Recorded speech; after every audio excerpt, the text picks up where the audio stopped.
Sri Lanka is again under curfew tonight, and new emergency powers have begun for the military amid warnings of more explosives and militants in or around Colombo.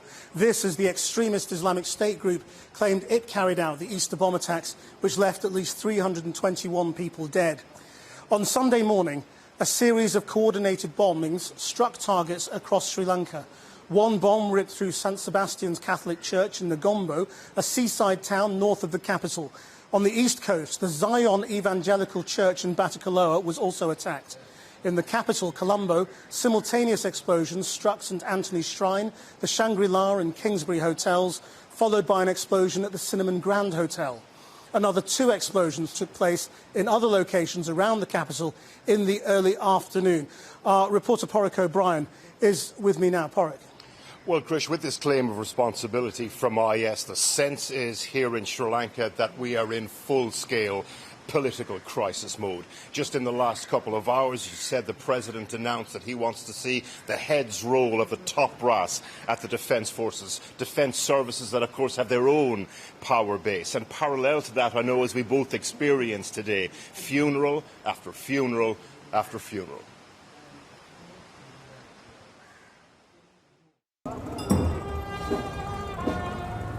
The focus today has been on the suicide bombers that murdered 320 people and on the fact that Islamic State has claimed responsibility. The focus on this street, the Burlington Joseph family.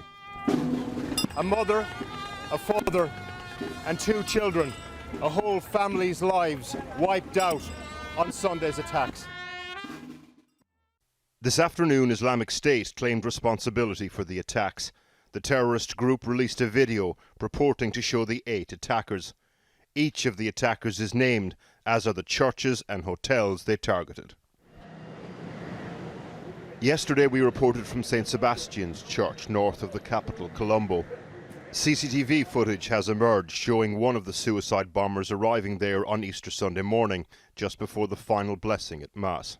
He stops outside, appears to pat a young child on the head in the courtyard, then walks into the church without hesitating. Moments later, his suicide vest detonates and over 100 people are killed inside. This CCTV footage is significant, partly because the bomber is obviously a highly trained terrorist. The explosions happened with deadly synchronicity across the country, and there would have had to have been an organised support network to enable that. Today, the Sri Lankan Prime Minister confirmed that some of those involved in the attack had travelled to Syria. Yeah, some of them have returned, and some were killed there, some have returned, and the intelligence have been following them. Are they suspects in this attack? Well, they think 1 or 2 of them had been, some of them have been out there, not all. All those are returned are not in that list here. So far, it's been Sri Lankan citizens who have been taken in for questioning. So not a Syrian civilian? Pardon? Not a Syrian? There's been reports of a Syrian? No, at the moment it's all Sri Lankan citizens. The suicide bombers at the Shangri-La Hotel and Cinnamon Grand were brothers, sons of a wealthy spice trader.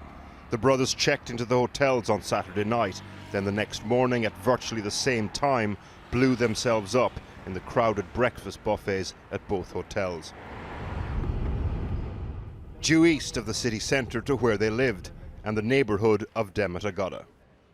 At least one of the brother bombers lived here.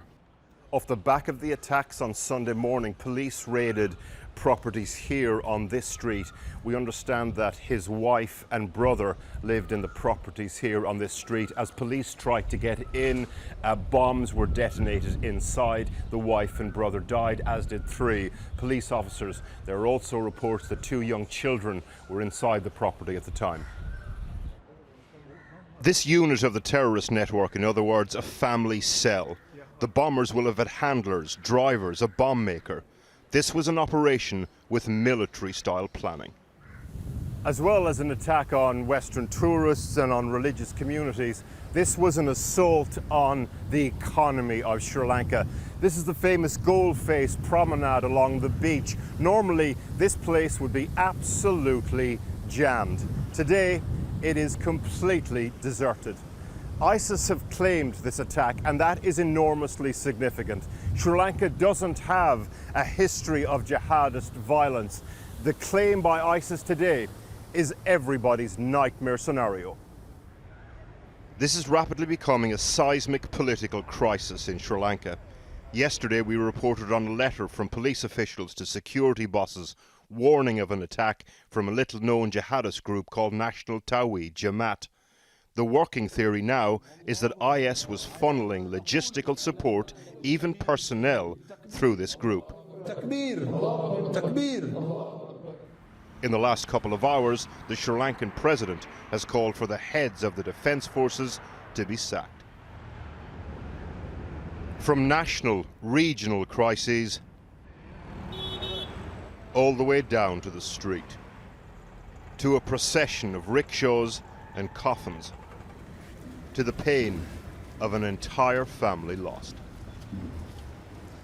Well, before Islamic State claimed they had carried out the attack, I spoke to Harin Fernando, Sri Lankan Cabinet Minister for Telecoms. Now, he's the one who first tweeted that intelligence warnings hadn't been acted on. I began by asking him why he'd revealed this. When I met the Prime Minister, he gave me this document and said, "Did you get this?" I said, "No." So then I said, "Look, this is strange. My dad told me this yesterday." And which is why I put this document out, because I knew the intelligence report was out on the 11th of April, and it is clearly stating who it got into. So this letter had gone to them saying information on a plan, on an alleged plan attack. Associates are planning to carry out suicide terror attack in Sri Lanka shortly. They are planning to target some important churches. So that's what I'm shocked. Don't the people of Sri Lanka have a right to be furious about this? Obviously, I'm furious. This is why I put this document out. Being a citizen, being a Catholic, I put this out because I was furious.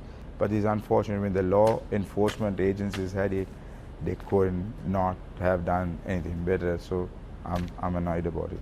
But do you think it means the information was deliberately withheld, or that this was incompetence? This is what we're trying to figure out now. If it was incompetence, I think it's a government fault. But if it was a conspiracy, it's a coup again. 3 months ago, Sri Lankan government went into a huge shell with an unconstitutional effort that was done deliberately by the president. And there onwards, the Security Council had not been met. The Security Council was not, Prime Minister was not invited for it, nor the State Defence Minister. Now we hear even the IGP was not invited. Are you really saying it's possible that there was a political conspiracy in which Sri Lankans allowed this to happen for their own political gain? Being brutally honest, I hope not. But the possibilities, of course, can happen. I mean, that's a very shocking scenario to raise. Yes, but what I'm trying to say is also it could be, like you said, on incompetence. Somebody completely would have neglected, because I saw the Defense Secretary yesterday saying he knew about it, but didn't think that it was on this magnitude.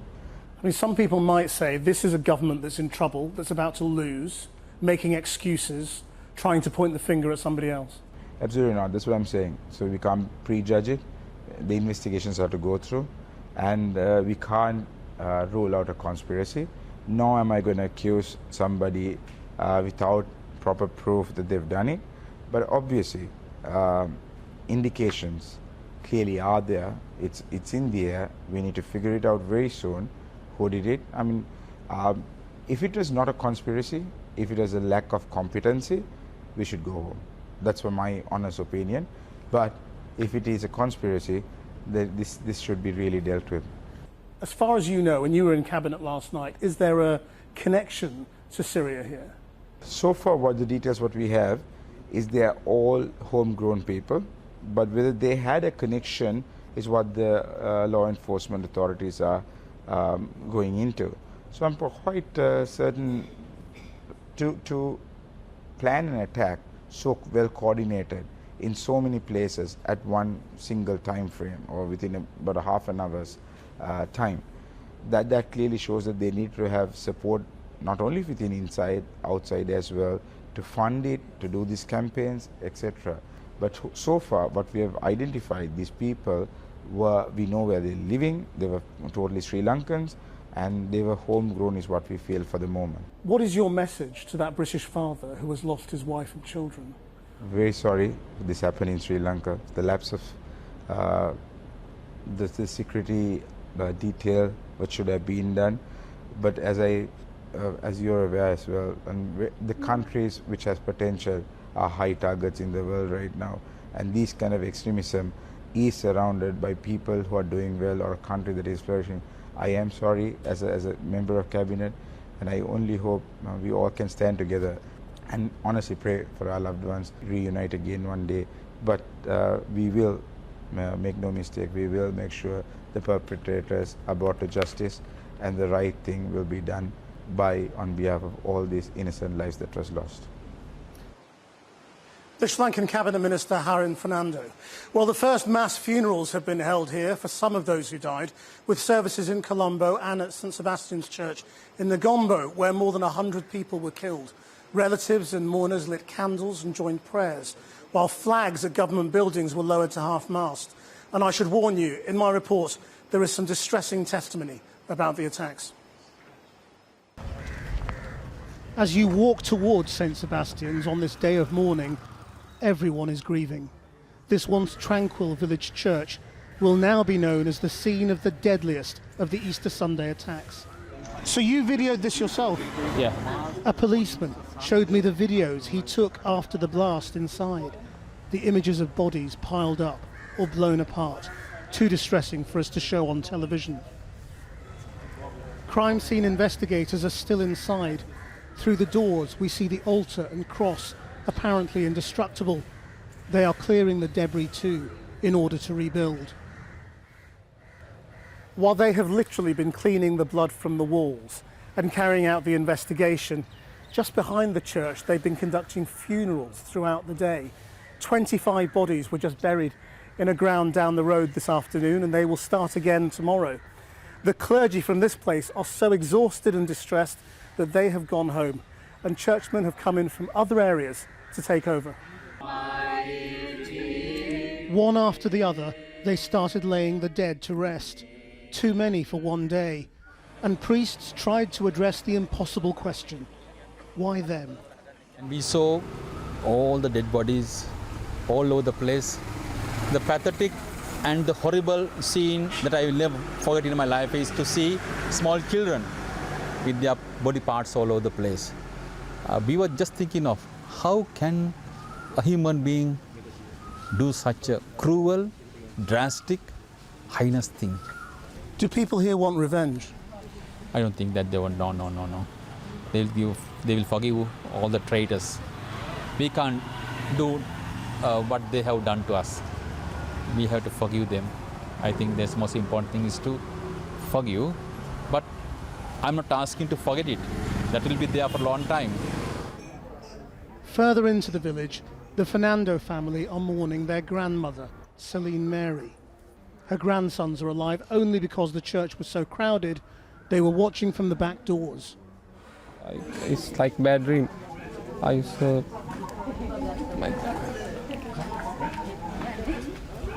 some big club in there, and I'm sorry, I know it's very difficult. I saw so many my village people are people's bodies are everywhere. They are body parts. Some body parts in the church everywhere. Body parts and their families. Their families, their relatives, all of them destroyed. All of them destroyed. Can you tell me about your grandmother? She's like my mother. Really like my mother. Look at this picture. This picture. Most innocent people in the church. Is that picture how you remember her? Yeah. I took it for my sister's wedding day. You took that picture? Yeah. Their uncle doesn't know what to tell his own young children. Lot of small kids, school children, even my daughter's school, there are 12 students died because of these incidents. All are school girls. Our leaders, they are trying to pass balls to others. They are telling this person mistake, other one telling this is this person mistake, but total, even President, Prime Minister and Inspector General of Police, all of them. and all of them they must get the responsibility. because of their mistake, these innocent people have to suffer.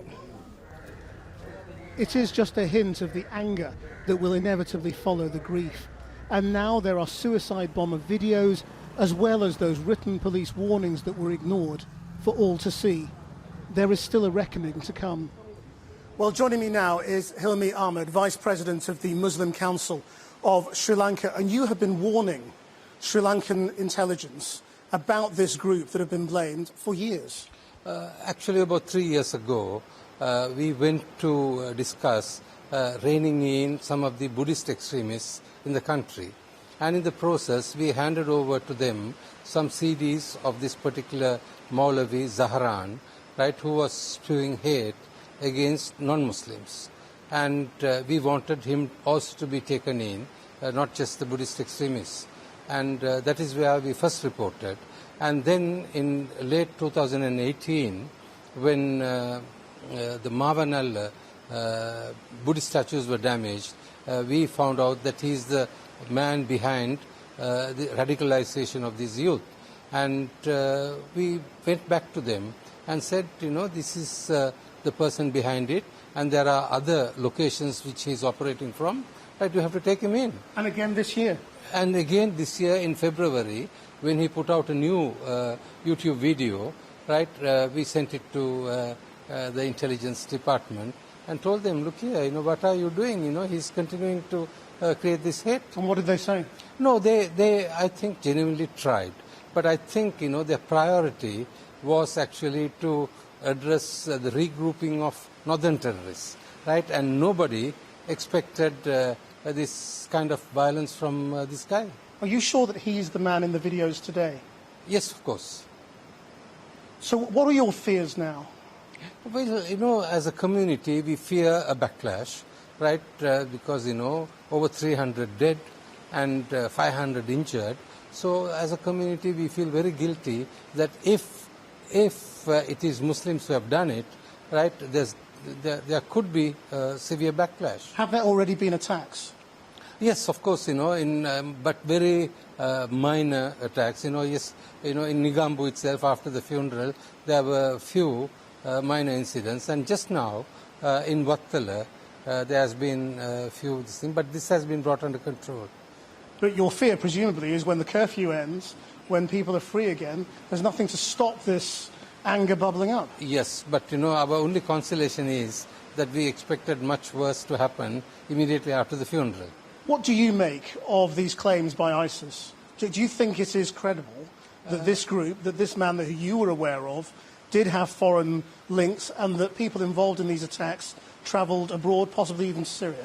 Yes, you know, I mean, that basically solves part of the riddle, because we do not believe that this man had the intelligence or capacity to plan such a sophisticated attack, simultaneous blast in a number of locations, right, on his own.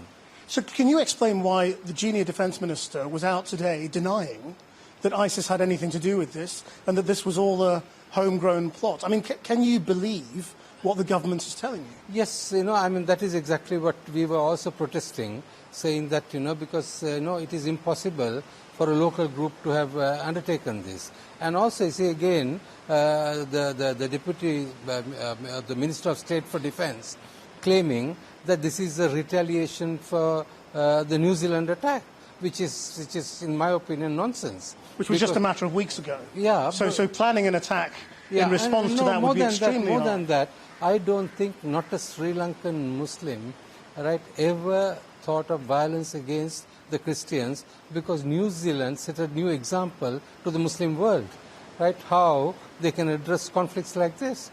So I don't think there was a single Muslim in Sri Lanka who thought otherwise. Do you believe there are more out there tonight, as the Prime Minister says? Yes, you know, we fear that, you know, there may be more. And we know for sure that one or two of them who were listed are still out there. Mr. Ahmed, thank you very much for joining us.